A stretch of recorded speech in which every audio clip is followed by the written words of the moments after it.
Grabando. Ujú. Raúl, ¿cómo estás? ¿Cómo ¿Cómo te estás, César? encuentras? Bastante bien, mucho calor por acá, no sé cómo estará por tu sitio, muy diferente a lo que está pasando en Perú, haciéndoles recordar a los que nos ven que nosotros vivimos en California. Estamos en el hemisferio norte y el calor está bastante fuerte. Has puesto una foto emblemática en su momento, ¿verdad? Era un joven Fernando Olivera que salta a la palestra política combativo Ujú. contra su némesis, que en ese momento era Alan García. Aprovechemos esta foto. Fernando Olivera se hizo muy conocido en la política peruana a través de un partido político que se llamaba el Frente Independiente Moralizador.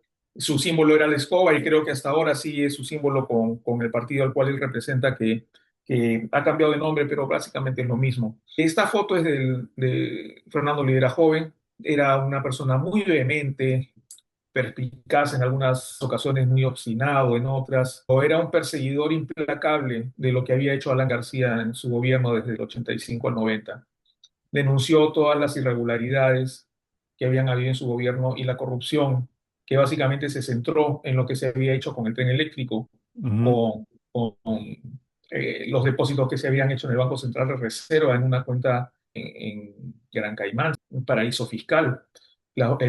O sea, las reservas peruanas fueron depositadas ahí, en el gobierno de Alan García, para que tengan en cuenta lo que había pasado. ujú. Denunció a los ex directores del Banco Central de Reserva de la época de Alan García y estuvo persiguiéndolo insistentemente. Hubo una escena muy anecdótica en el Congreso donde León Alegría se le va encima y lo jala de los pelos y quería pegarle por todas las cosas que decía con respecto al APRA, que no era poca cosa. En realidad, lo que dijo fue absolutamente cierto. Todo lo que había pasado, toda la corrupción que había pasado en el gobierno de Alan García. A él le pusieron la chapa de Popi porque había un payaso que así se llamaba, y le adjudicaron ese sobrenombre a Fernando Olivera porque parecía por momentos muy cómico lo que hacía. Ese es el Fernando Olivera actual, así es su aspecto. Ha denunciado toda la corrupción del gobierno fujimorista, ha denunciado a Keiko Fujimori en relación a sus estudios en el extranjero, en la Universidad de Columbia, que fue ministro del gobierno de Alejandro Toledo, incluso fue nombrado canciller. Fue el canciller más efímero. Fugaz, más fugaz, sí. Exacto, exacto. Olivera el Breve le comenzaron a decir en esa oportunidad. Creo que no duró ni 24 horas. El gabinete se opuso por completo a la designación, pues no tenía los pergaminos para ser canciller de Perú realmente. ¿Qué cosa podría decir Fernando Olivera de la minería ilegal? ¿Qué cosa podría decir Fernando Olivera con respecto al transporte público? ¿Qué cosa podría decir Fernando Olivera sobre la seguridad ciudadana? ¿Qué Bueno, cosa podría opinar Fernando Olivera sobre las leyes pro crimen organizado que han sido promulgadas por este gobierno, leyes hechas en el Congreso? En fin, sobre eso, por el momento no hemos escuchado nada. Y no sé si en realidad en el momento que empiecen los debates, cuando ya esto se oficialice, es decir, cuando los candidatos ya estén inscritos oficialmente y cuando empiecen los debates televisivos o las entrevistas periodísticas, hablará algo de eso. creo que han actuado de mala fe con él. Él tiene un ceseo. Empezaron a llamarle Popis porque el payaso también ceseaba. A propósito, por supuesto. Los otros políticos buscaban minimizar sus palabras, ridiculizando de esa manera, lo cual me hace recordar una observación que hizo Noam Chomsky muchos años atrás sobre cómo se desestimaba la opinión de alguien si un hombre pobre o un hombre desastrado o una mujer desastrada en la calle decía algo verdadero, se podía negar lo que estaba diciendo solo porque ella era una mujer desastrada o un hombre en la calle. No tenía una presencia de credibilidad. Dicho sea de paso, es un juego retórico muy antiguo. Se usó contra Olivera y con éxito además, ¿no? Él colaboró mucho también, inconsciente o conscientemente, ¿no? Creo que haría un buen papel en el Senado. Es alguien que necesitamos, digamos, alguien que denuncie, alguien que realmente explore, investigue casos de corrupción y presente denuncias una y otra vez, incluso en la Cámara de Diputados. El partido que representa se llama ahora Frente de la Esperanza. Es importante nombrar esto. Y por otro lado, si bien es cierto, nosotros podríamos haber estado de acuerdo en la forma como se expresó en el debate presidencial de hace algunos años cuando su pareja para discutir fue Alan García. Fue una cosa por sorteo, pero resultó ser que Olivera y García eran Estaban unidos, predestinados. predestinados exactamente a hacer un debate particularmente interesante, ¿no? Si bien es cierto, eso puede haber resultado positivo, la población jamás se ha enganchado con él. Ha participado en elecciones en más de una vez y no ha tenido éxito. A mí me parece un caso interesantísimo, sociológicamente hablando. ¿Recuerdas? Él fue el primero que exhibe junto con Susana Iguchi el primer Vladivideo y realmente es uno de los principales actores en lo que sería la caída de Fujimori, ¿no? Es interesante porque eso ocurre en el 99 y él se presenta a las elecciones del 2000 y no pasa nada con él. La alternativa que tú planteas de que él puede ingresar al Congreso sería en una coalición. ¿Cuál es la razón? La razón es que como su partido va a tener tan pocos votantes, no va a pasar la valla y él no va a entrar. Sería sorprendente que tenga suficientes votantes como para poder entrar él y algunas otras personas del Frente de la Esperanza que él representa al Congreso. Sería una cosa inédita para mí, ¿no? Yo pienso que la única alternativa para él sería formar una coalición y pertenecer a una lista parlamentaria. Quizás incluso ponerse en la plancha presidencial, pero no catapultarlo a él como candidato a la presidencia. La experiencia eh, debería ser muy importante para que él lo considere. Ujú. No le veo alternativa como partido Frente a la Esperanza y que la pelee en segunda vuelta y bueno, ni tampoco que solo su lista parlamentaria pueda tener éxito. Vamos a ver qué pasa. Total, el Perú muchas veces es impredecible, ¿no? Hay también un anticuerpo adicional, es demasiado limeño para el interior de la población. Es triste hablar en estos términos porque estamos subrayando el problema del racismo en el Perú. Un racismo que en un lado tiene siglos de resentimiento y en el otro lado siglos de orgullo y añoranza de aristocracia colonial. De manera que es muy difícil compatibilizar el asunto. Claro, claro que sí. Él no tuvo éxito, como todos sabemos, pero ganó Alejandro Toledo y lo nombró ministro y pudo en el Congreso tener una unidad entre el partido de Fernando Olivera, ¿no? Y tuvo algunas curules con las cuales pudo colaborar con la bancada de Alejandro Toledo. Fue ministro de Justicia.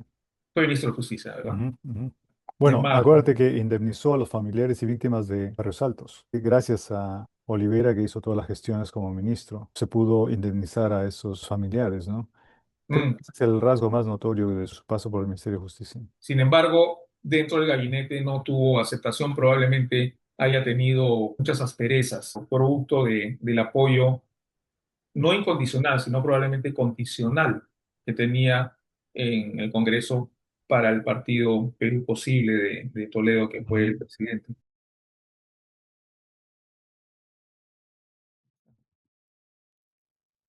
Muy bien. En la historia mm, peruana también, pero también en la historia del mundo, han habido personajes artísticos que han llegado a, a la política y a través de la política han podido ser mandatarios o han tenido algún cargo público de alto nivel. En el Perú, el que se me viene a la mente es el que fue premier del Solar, que ha tenido una labor muy destacada en las carteras de trabajo. Recordamos cuando fue premier del gobierno de Vizcarra y puso una cuestión de confianza al Congreso. El Congreso no le hizo caso, votaron, eligieron al primo del presidente del Congreso como miembro del Tribunal Constitucional y fue así que el Congreso fue disuelto. Ujú. Creo que no hay nada que criticarle, una persona capaz en los cargos que ha ejercido.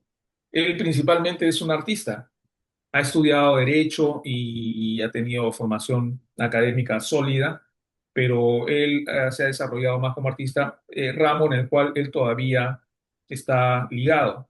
Eso es lo que podríamos hablar del Perú. No sé si por ahí habrá, bueno, Susidías, ¿no? Susidías, que fue vedette de programas cómicos, ha llegado a ser funcionaria pública. Ella fue congresista de la República, trabajó su elección con número 13 en la nalga y pudo ser congresista. A través de eso parecía, le llamaban la chicholina peruana, ¿no? La Chicholina fue también congresista de Italia y Ujú. ella no enseñaba la nalga, pero sí enseñaba los senos. Bueno, una gran diferencia con el ex premier de Solar, con respecto a sus ideas, obviamente, ¿no? A otros que no han sido realmente relacionados al espectáculo, pero sí han estado relacionados a la comunicación, como Humberto Martínez Morosini, que ha sido congresista de la República. En cuanto al exterior, el artista más connotado que ha podido llegar a ser presidente es Ronald Reagan. Él ha sido actor de cine, ha sido actor de Hollywood y se metió al Partido Republicano y fue presidente de Estados Unidos. El presidente de Ucrania es actor también y ha llegado a ser pues, presidente de su país, Zelensky. Vladimir se llama Ujú. Zelensky. Ahora Carlos Álvarez quiere ir por esa ruta y es un virtual candidato al partido que él representa que se llama País para Todos. Llamar artista a cualquier persona que hace una performance o un desempeño payasesco, creo que es inapropiado, salvo en algunos casos contados. Por ejemplo, el Premio Nobel de Literatura Darío Fo, que aprendió, que acumuló los conocimientos de lo que se llama la comedia del arte italiana, que provenía incluso del medioevo, y que era un arte bufesco, de bufonerías, llevó a cabo una serie de desempeños teatrales para burlarse de algunas situaciones sociales con una visión crítica, por ejemplo, del sistema electoral italiano, del sistema judicial italiano, de las tradiciones patriarcales italianas, se plantea una visión distinta de lo que puede ser el arte, ¿no? Mira, para un investigador como Humberto Eco, por ejemplo, el arte era un sistema de comunicación que dependía de la interpretación del espectador, pero al mismo tiempo es una obra abierta con múltiples significados posibles. En cambio, el desempeño de, por ejemplo, Carlos Álvarez o de un payaso tiene un solo significado posible, ¿no? O muy pocos, porque va directamente al grano, sin ninguna posibilidad de equívocos. Uno puede decir, bueno, pero ¿qué es la belleza? ¿No? Es muy relativo. Sí, es muy relativo, por supuesto. Pero como decía un antropólogo español, aunque la belleza es relativa, todas las culturas tienen un concepto de lo que es belleza, un concepto performativo. Cada cultura puede signar o señalar algo que para ella es bello o feo. Por ejemplo, en Myanmar alargan sus cuellos, las mujeres jirafa, ¿verdad? Poniéndose anillos de bronce para esa cultura, por lo menos hasta hace unos años, era un signo ideal de belleza.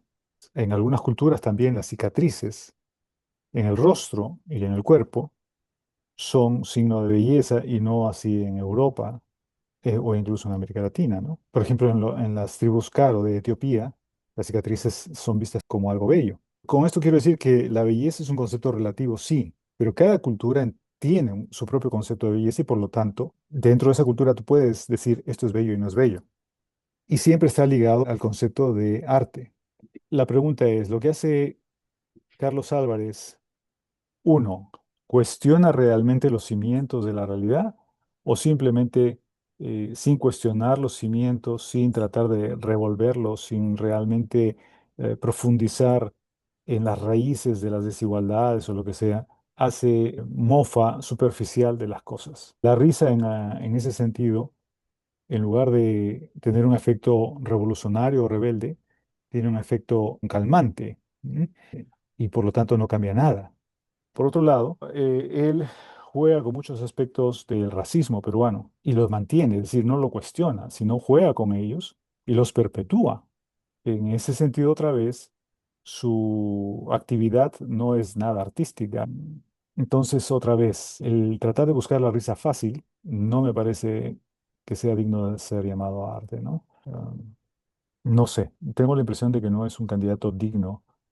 Que me perdone él si me está escuchando, no creo que nos escuche, pero a la larga no es que sea una buena o una mala persona, no lo sé, pero tú has hablado ya dos veces sobre lo que es un estadista o debería ser un estadista. Pues bajo ese criterio estamos hablando de un personaje que está lejísimos de poder ser considerado como tal.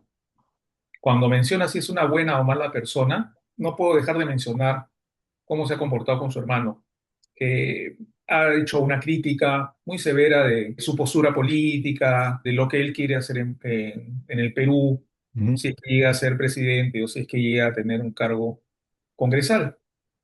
Lo que ha hecho él es entregar información médica de su hermano para hacerle daño realmente y tratar de desbaratar todo lo que afirma porque su hermano tiene un problema médico relacionado con la esfera anímica, ¿no?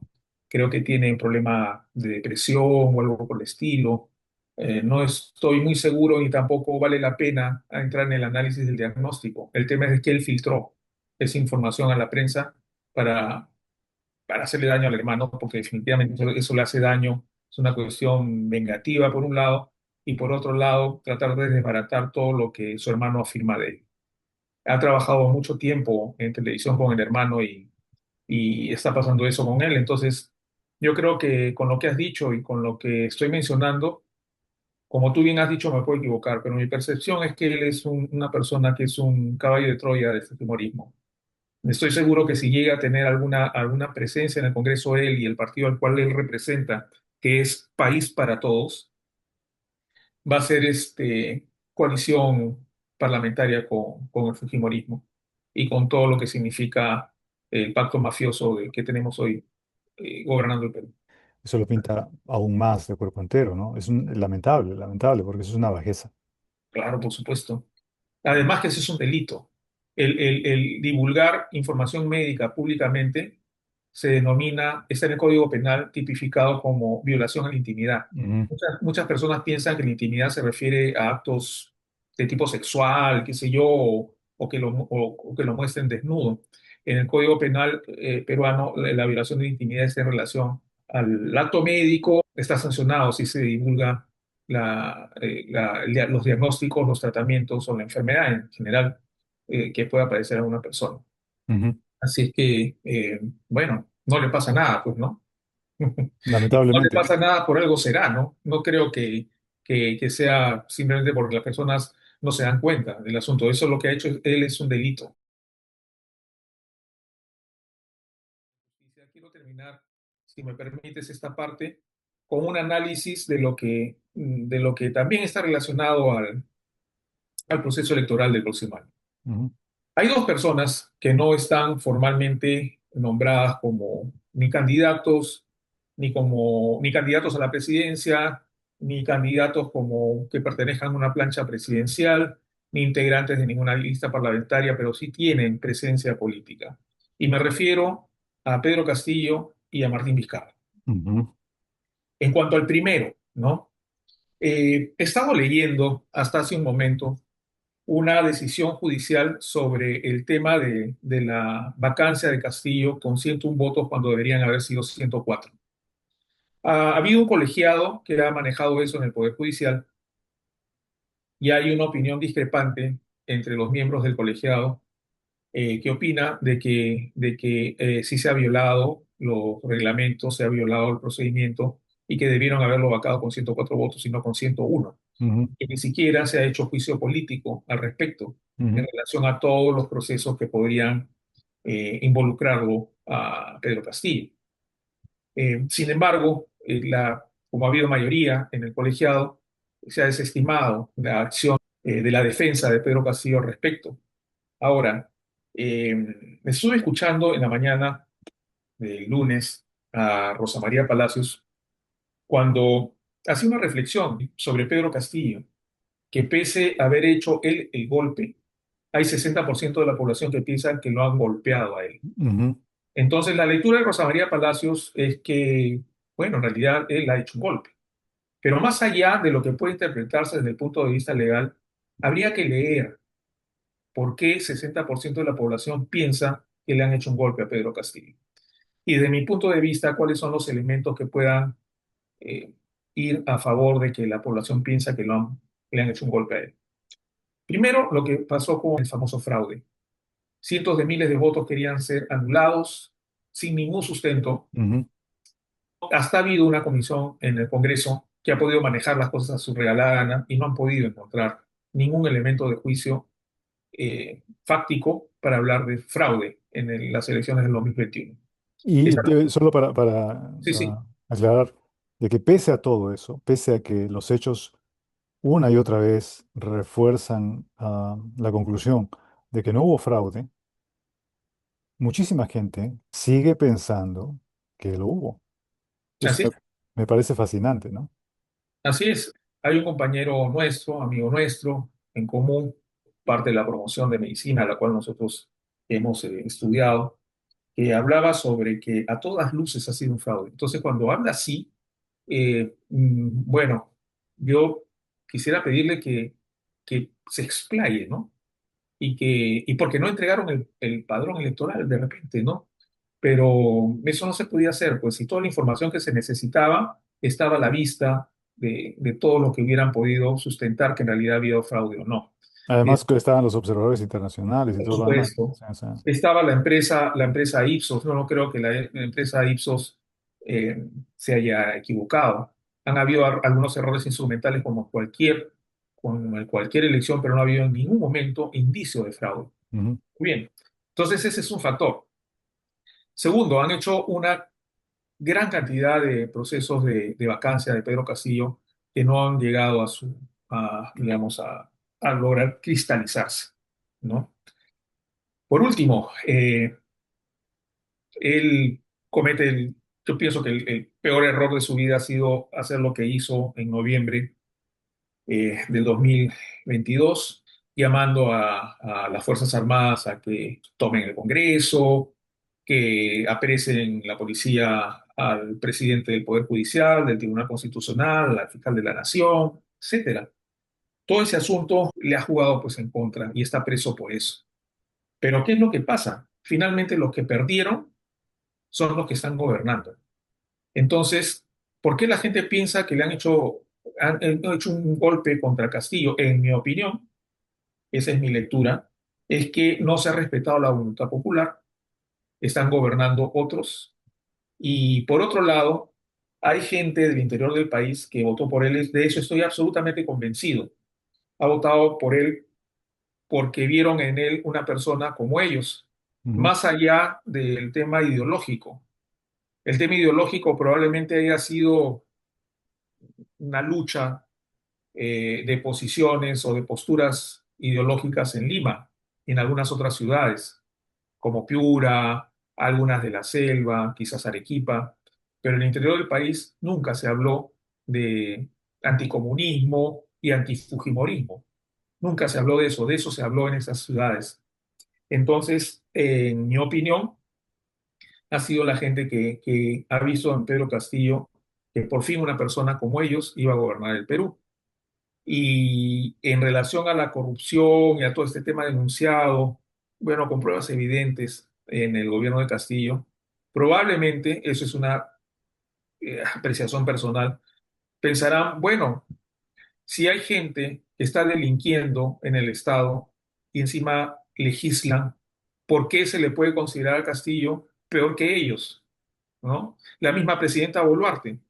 No sé cuántas carpetas fiscales tiene, ¿no? En un gobierno donde se respete el Estado de Derecho, ella debería, al día siguiente de haber terminado su mandato, quizás en agosto, no sé, porque ella termina su mandato los últimos días de julio, pero a partir del 1 de agosto ya podría ser enmarrocada. Entonces, eso debería pasar, ¿no? Y en realidad debería pasar antes, ¿no? Se le debería haber vacado y se debería haber convocado elecciones.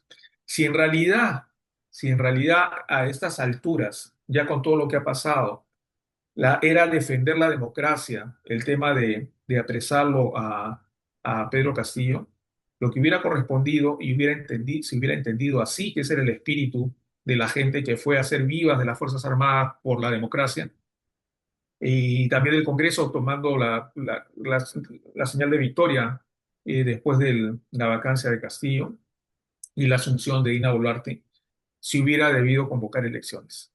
Si es que ese era el espíritu de defender la democracia, si hubiera tenido que llamar elecciones.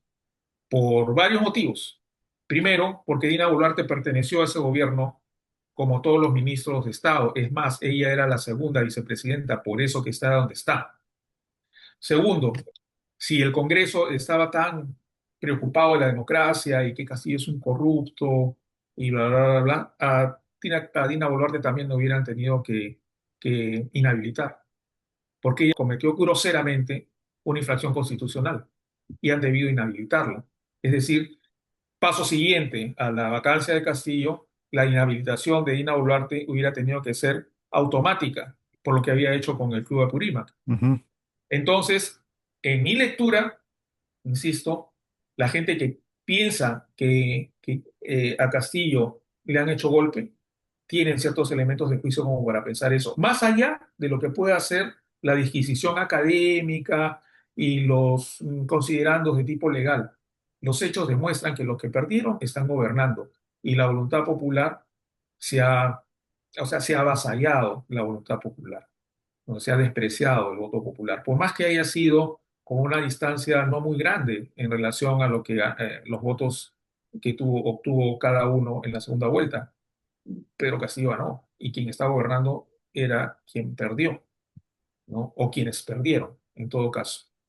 Esa es la explicación. Ahora, por otro lado, ya para apuntalar todo esto, el, el porcentaje de gente que pensaría en votar por Pedro Castillo es alta.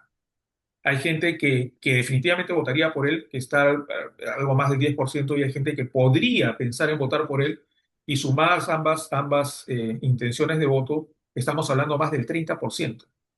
¿Qué pasa con Martín Vizcarra?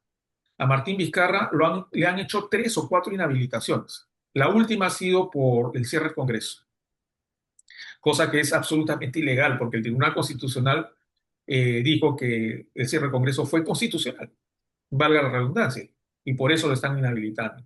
El Jurado Nacional de Elecciones, mira lo que ha hecho César, es diferente a que lo inhabiliten para que no pueda ejercer un cargo público, a que no pueda pertenecer a un partido político. Eso es lo que ha hecho el Jurado Nacional de Elecciones. ujú. Está impidiendo a Martín Vizcarra que integre un partido político, con lo cual estaría inhabilitado para poder postular. Con Martín Vizcarra se han agotado las instancias judiciales al Perú y tiene carta libre para ir a la Corte Interamericana de Derechos Humanos para solicitar que le otorguen una medida cautelar. Primero, por el tema de que fue sacado del Congreso cuando él tuvo la mayor cantidad de votantes a su favor, y después por las inhabilitaciones que ha tenido por el Congreso, que son burdas. Ahí no importan las razones, que han podido quizás darle una mejor forma. No importan las razones, importó Los la función. procedimientos. Ujú, Claro. Y el tema del Jurado Nacional de Elecciones. Entonces, bueno, lo que decía Rosa María Palacios, y en eso coincido con ella, cuando ella dice que podrían quizás endosarse los votos de Castillo y de Vizcarra a un partido político, eso es probable. Eso ya ha pasado. Recuerda, César, que cuando postula en el 2016 a la presidencia PPK y Keiko Fujimori en segunda vuelta, quien le endosó los votos a PPK fue Verónica Mendoza. ujú, Y definitivamente eso fue lo que le permitió, con muy poco margen, a PPK ganarle a Keiko Fujimori. Entonces, el endoce de los votos sí es factible. Ahora, además de la forma como la población está viendo a Pedro Castillo eh, y a la forma como se está tratando a Martín Vizcarra cerró el Congreso. Y eso es una cosa que la gente nunca va a olvidar. Además, que él está haciendo un trabajo de hormiga en provincia. ujú. Te habrás enterado que está yendo mucho a provincia. Sí, sí, claro, claro. Entonces, Por eso le querían impedir la salida del país. sí que fue una cosa absurda lo que hizo. Absolutamente, absolutamente, porque finalmente él en un momento se acercó a un aeropuerto, ¿no? Ujú. Así es. Entonces, bueno, con eso creo que podemos cerrar el tema del panorama electoral. Cosa muy, muy interesante lo planteado por Rosa María Palacios, en el sentido de que, cuidado, ¿no? Que probablemente si lo sentencian a ambos no podrán postular ni al Congreso ni a la presidencia de la República, pero sus votos sí pueden ser endosados. Entonces, esto cambiaría por completo, César, por completo el panorama electoral del 2026. Vamos a ver qué pasa, ¿no? Has hecho una muy buena descripción de la situación. Y yo lo que veo ahí siempre es que perpetuamos una y otra vez las mismas estructuras de poder que no logran comprender o son, digamos, inmunes a los problemas sociales del interior del país.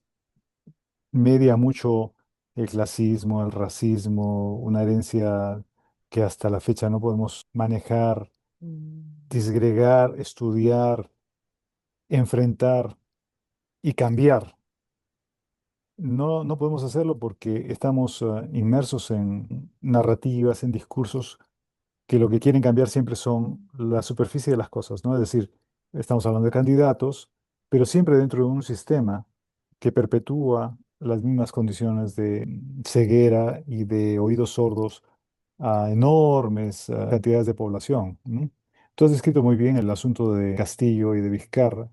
Ellos tocan una fibra que no quiere ser comprendida ni tocada por muchos sectores que están ahora en el poder, ¿no? Hay un estudioso al cual yo admiro y respeto mucho, que se llama Marcel Velázquez Castro. Escribió este último libro, ha escrito varios, pero este trata sobre la servidumbre infantil y el anticlericalismo en el Perú. Y están viendo acá las fechas, de 1840 a 1920 es su estudio. Nos muestra situaciones desgarradas. No sé si se logra ver bien acá. Estamos Sí, viendo acá una imagen de lo que eran los cholitos, descalzos, desarrapados. Eran regalados a la gente de la capital como esclavos prácticamente, ¿no? Era una perpetuación del sistema de esclavitud después de la abolición de la esclavitud. La servidumbre era la manera que tenía la burguesía de simular ciertas actitudes aristocráticas de la época colonial. Si no podían tener esclavos, por lo menos podían tener sirvientes. Tener un sirviente o un esclavo era una categoría de poder. ¿Y cuál era el objeto más débil dentro de esa escala de categorías de poder? El niño, los niños, las niñas. Sobre estos niños y niñas se podían hacer miles de cosas, de los abusos sexuales o maltratos físicos. Y eran, como te conté una anécdota, una dama limeña le pedía a su enamorado que iba a viajar a la sierra que por favor le trajera un cholito de regalo, ¿no? ¿Y cómo se conseguían los cholitos? Bueno, a cambio de muy poco dinero, a cambio de comida, a cambio de ropa, la gente más pobre entregaba a sus niños o a sus niñas. Habían narraciones desgarradoras de las madres dejando prácticamente siendo apartados sus niños de los 4 o 5 años, ¿no? Los curas tenían un papel protagónico en todo este proceso. Todo esto no ha sido resuelto jamás en el Perú. Todo este resentimiento acumulado durante siglos en la serranía y también en la selva, nunca ha sido resuelto. Nunca ha sido abiertamente resuelto. Nunca hemos podido construir una sociedad de iguales. Hasta la fecha, la servidumbre es, con otras palabras más suaves, se mantiene. ujú, Las jerarquías de poder aún son de abuso. Entonces, el endorse de votos a Pedro Castillo y a Martín Vizcarra me parece lo más lógico del mundo. Y ya, entonces yo no tengo nada que agregar al respecto. Estoy hablando simplemente por llenar el espacio, creo, porque tú has dicho todo lo que debe decirse al respecto y muy bien. Y me da mucha pena, ¿sabes? Me da mucha pena porque no veo salida. Todo este sistema electoral no va a arreglar nada de la situación, aun cuando cambien los protagonistas, si es que no se cambian las mentalidades. Pero bueno, es lo que tenemos y tenemos que ir a votar. yes. Raúl, creo que nos tenemos que despedir urgentemente. Ok, dejamos todo lo que habíamos planeado comentar para el próximo programa sobre la Junta Nacional de Justicia.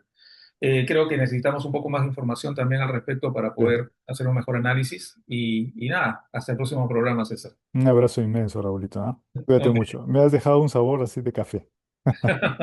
ok, nos vemos. Chao, hermano. Chao.